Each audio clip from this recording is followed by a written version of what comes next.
জয় শম্ভু।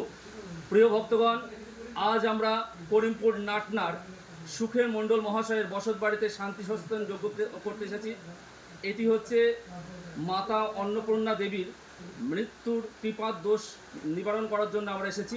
এই আমাদের টিম, আমাদের মাননীয় বিজয় ভট্টাচার্য মহাশয় বিষ্ণু পূজার জন্য বসেছেন, ওখানে নবগ্রহ পূজার জন্য জোগাড় হচ্ছে। আমি বসবো, আমি বিষ্ণু ভট্টাচার্য। আর এই যে শিব পূজা, ভগবান শিবের পুজো হয় মহাদেবের, ইনি হচ্ছে আমাদের চন্দন চক্রবর্তী মহাশয়, আমাদের মহামান্য মদন মোহন চক্রবর্তী মহাশয়, উনি দুর্গতি নাশিনী চণ্ডী পাঠ করবেন। এই আমাদের যজ্ঞের জায়গা। অন্নপূর্ণা দেবীর মৃত্যু দোষ নিবারণ করার জন্য আজকের আমাদের ক্রিয়া। এই হচ্ছে, দেখাও ভক্ত, অন্নপূর্ণা দেবীর গৃহের এরা সদস্য ব্যক্তিরা, উনি কন্যা, বড় কন্যা, এটা ছোট কন্যা দেখাও।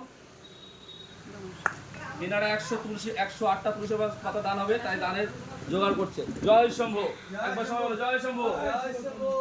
বাহ, তোমাকে একবার দেখিয়ে দিই। বাহ, ক্যামেরাম্যান এটা আমাদের।